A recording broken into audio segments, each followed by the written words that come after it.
Selamat datang kembali di buku Sebuah Seni untuk Bersikap Bodo Amat. Kali ini kita akan melanjutkan halaman 82. Dari halaman ini kita akan disuguhkan dari 3 orang yang memiliki pengalaman yang berbeda. Yang pertama yaitu seorang Hiro Anoda, di mana ia adalah seorang tentara Jepang yang akhirnya menghabiskan 30 tahun hidupnya di hutan Filipina untuk menyelesaikan tugasnya, walaupun ia tidak tahu bahwa sudah lama peperangan sudah berakhir.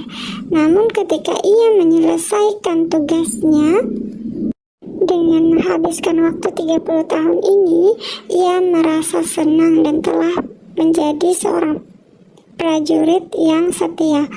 Nah, kalau kita melihat dari sisi kita menghabiskan waktu 30 tahun di hutan dengan kehidupan yang memprihatinkan, tentu kepuasan dari Hiro Anoda adalah sesuatu yang menurut kita tidak masuk akal. Tapi karena Hiro Anoda menitik beratkan nilai prioritasnya berada pada penugasan atau kesetiaan terhadap kekaisaran Jepang, maka apapun penderitaannya ia lalui tersebut, ia cenderung merasa puas. Nah, kisah kedua yaitu tentang Dave Mustaine yang berhasil mencapai ketenaran dan nama besar, namun dia masih merasa sebagai sebuah kegagalan. Nah, kisahnya berawal dari Dave yang dikeluarkan dari band yang hampir saja ia termasuk ke dalamnya. Nah, ketika ia diusir ataupun tidak disertakan dalam bandnya, ia membuat band yang sebenarnya dari ukurannya, band yang didirikan oleh Dave Mustaine adalah band yang terkenal dan populer juga. Namun, ia menitik beratkan pencapaiannya atau ketenarannya harus menyaingi band yang mengusirnya. Nah, karena band yang mengusirnya itu lebih sukses atau lebih dapat menjual jutaan kopi kaset, maka dengan pencapaian tersebut Dave Mustaine tetap merasa menjadi seseorang yang gagal.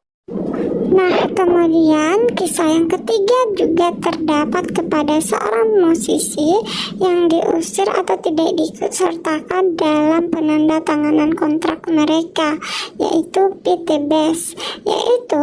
Pete Best memang pernah mengalami depresi dan kelimpungan setelah dikeluarkan dari Beatles. Namun ia mampu menata ulang prioritasnya dan kemudian bisa hidup dan tumbuh bahagia.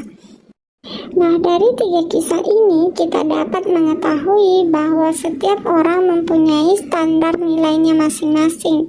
Nah, ketika seseorang itu menitik beratkan standar nilainya kepada sesuatu yang tidak baik, maka tentu apapun pencapaiannya ia merasa ia tetaplah menjadi seseorang yang tidak maksimal. Nah, kemudian di sini kita dapat mengetahui bahwa nilai juga dapat disebut sebagai prioritas. Setiap orang ingin untuk mempunyai rumah yang besar, namun kenyataannya kita tetap melihat mana prioritas kita dan mana yang kita dahulukan dalam mengambil keputusan. Nah, di sini kita dapat membedakan antara prioritas yang baik dan prioritas yang buruk. Biasanya prioritas yang baik itu mempunyai ciri khas, yaitu berdasarkan pada kenyataan. Yang kedua, bermanfaat atau membangun secara sosial, dan yang ketiga, segera dan dapat dikendalikan. Contoh dari nilai yang baik adalah sebuah kejujuran, di mana kejujuran adalah memang sesuatu yang benar-benar terjadi.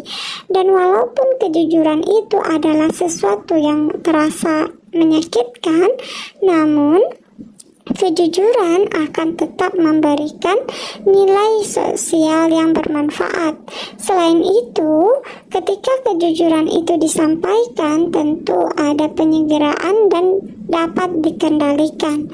Nah, kemudian ada nilai-nilai yang buruk, di mana nilai-nilai yang buruk itu juga dapat ditandai dengan adanya tahayul.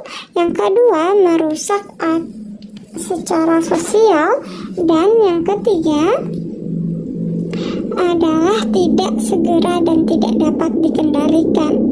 Nah, di sini kita harus menitik beratkan merusak secara sosial, bukan merusak sosial. Nah, kemudian di sini contoh dari nilai buruk yang ada adalah tentang prioritas. Contoh dari nilai-nilai yang buruk yang ada adalah tentang popularitas, dimana ketika kita merasa menitik beratkan prioritas kita atau nilai kita berada pada popularitas, maka di sini kita akan bertahayul, di mana kita tidak dapat mengetahui bahwa orang-orang benar-benar akan memperhatikan kita atau tidak. Kita hanya merasa mungkin kita populer, tapi kepastian atas apa yang dipikirkan oleh orang lain tidak ada kepastiannya, ataupun sikap dari popularitas kita dapat merusak kita secara sosial, baik dari cara kita yang hanya ingin diprioritaskan karena kita merasa kita adalah orang yang istimewa, atau mungkin kita dapat merusak sosial kita dengan keegoisan yang telah tercipta karena kita merasa kita adalah orang yang populer. Nah, di sini kita telah mengetahui bahwa nilai sama dengan prioritas. Nah, ketika kita mengambil prioritas yang baik, tentu kita akan mendapatkan sebuah perhatian yang berharga, di mana kita memperhatikan hal-hal yang penting. Namun ketika kita menganut nilai yang buruk, tentu kita lebih mempunyai atau mencurahkan perhatian kita kepada hal-hal yang tidak penting, yang tentunya akan membuat hidup kita menjadi lebih buruk. Singkat kata, inilah yang dimaksud dengan self-improvement yang sesungguhnya, yaitu memprioritaskan nilai-nilai yang lebih baik, memilih hal-hal yang lebih baik untuk dipedulikan. Karena ketika Anda peduli pada hal-hal yang lebih baik, Anda akan mendapat masalah yang lebih baik. Namun ketika kita mempedulikan hal-hal yang buruk, tentu akan berdampak buruk juga kepada kita, dan kita bisa melupakan hal-hal yang harusnya menjadi prioritas yang lebih penting. Terima kasih, tunggu kesimpulan selanjutnya.